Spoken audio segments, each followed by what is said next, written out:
Hi అండి అందరికి ఈరోజు నేను స్ట్రాప్ నెక్ డిజైన్ ఎలా కటింగ్ స్టిచ్చింగ్ చూపిస్తున్నాను. ఇది నేను స్టిచ్ చేసుకున్న బ్లౌజ్. దీని కటింగ్ స్టిచ్చింగ్ ఎలా చేయాలో చూపిస్తున్నాను. ఫస్ట్ ఒక 1 మీటర్ లైనింగ్ క్లాత్ తీసుకొని దాన్ని వాటర్లో పెట్టి ఐరన్ చేసి పెట్టుకోవాలి. ఇప్పుడు లెంత్ వచ్చేసి 14 ఇంచెస్ తీసుకోవాలి. 14 ఇంచెస్ దగ్గర మార్క్ పెట్టి ఒక లైన్ డ్రా చేసుకుందాం. నెక్స్ట్ మనకు నెక్ పొడవు వచ్చేసి 7 ఇంచెస్. నాకు నెక్ వచ్చేసి 3 ఇంచెస్ తీసుకుంటున్నాను. నెక్ లెంత్ వచ్చేసి నేను 7 ఇంచెస్ తీసుకుంటున్నాను. 7 ఇంచెస్ దగ్గర నేను ఒక మార్క్ పెట్టాను. అండ్ నాకు ఆర్మ్ హోల్ వచ్చేసి నాకు 6.5 ఇంచెస్ దగ్గర ఒక మార్క్ పెట్టాను. లైన్ డ్రా చేశాను. అండ్ నా నెక్ 3 ఇంచెస్ దగ్గర నుండి 1.5 ఇంచెస్ కి నేను ఒక మార్క్ పెట్టాను. ఆ 1.5 ఇంచెస్ దగ్గర మార్క్ పెట్టాను కదా, అక్కడ నుండి కిందికి 4.5 ఇంచెస్ దగ్గర ఒక మార్క్ పెట్టాను. ఇటువైపు 3.5 దగ్గర ఒక మార్క్ పెట్టాను. 1 ఇంచ్ తక్కువ పెట్టాను. ఇలా దానికి షేప్ ఇలా ఇవ్వాలి.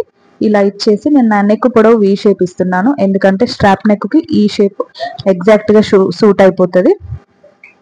సో ఇలా షేప్ ఇచ్చి నేను ఆర్మ్ హోల్ దగ్గర కర్వ్ తీసుకున్నాను.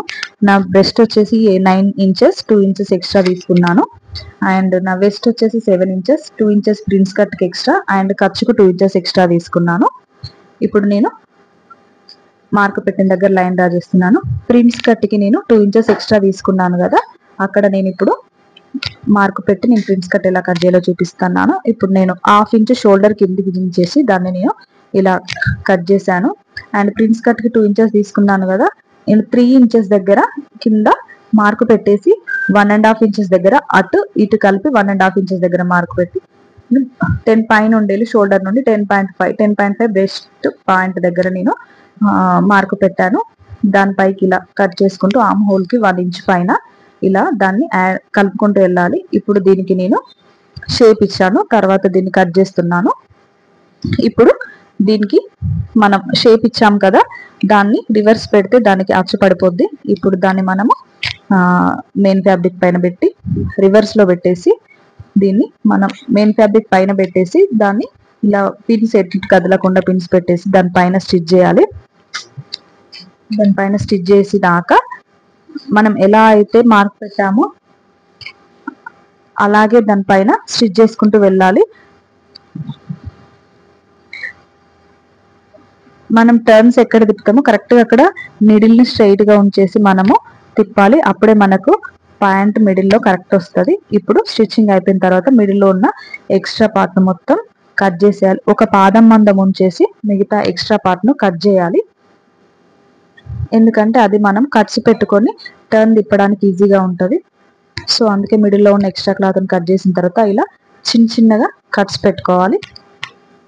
ఇప్పుడు మనకు తిప్పడానికి ఈజీగా ఉంటుంది. ఇలా తిప్పిన తర్వాత దాని పైనుండి కూడా ఒక స్టిచ్ వేసుకుంటూ రావాలి. ఎందుకంటే మనకు నెక్ నీట్గా కనిపిస్తుంది. మనం ఏ షేప్ లో అయితే మార్క్ చేసామో ఆ షేప్ లో కరెక్ట్ ఎగ్జాక్ట్ గా పాయింట్ దగ్గర మనము నీడిల్ పెట్టి తిప్పాలి. అప్పుడే మనకు షేప్ కరెక్ట్ గా వస్తుంది. ఇలా అయిన తర్వాత దాన్ని రివర్స్ తిప్పిన తర్వాత లైనింగ్ మెయిన్ ఫ్యాబ్రిక్ పైన పెట్టి ఇలా మొత్తం స్టిచ్ చేసుకోవాలి. దాని పక్కకు ఉన్న ఎక్స్ట్రా క్లాత్ మొత్తం కట్ చేసేయాలి.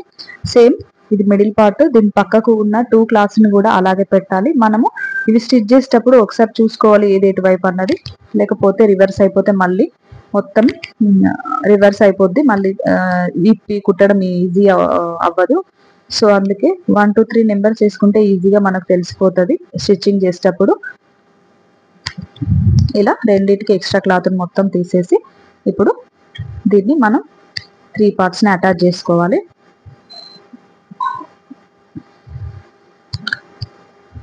ఇలా మొత్తం అటాచ్ చేసేసుకున్న తర్వాత దాని పైనుండి కూడా ఒక స్టిచ్ చేయండి, నీట్ గా కనిపిస్తుంది. ఇప్పుడు మీకు ఒకటి కుట్టినాక చూపిస్తాను, తేడా తెలుస్తుంది. ఇలా దీనిపైన ఇలా స్టిచ్ చేయాలి. తర్వాత ఇటువైపు తేడా చూడండి, బాగుంటుంది. ఇలా స్టిచ్ చేసిన తర్వాత దానికి థ్రెడ్స్ ఇలా వస్తుందండి. నేను ఓన్లీ నెక్ ఫ్రంట్ పార్ట్ చూపించాను. ఇలా థ్రెడ్స్ గట్టిగా యాడ్ చేయాలి.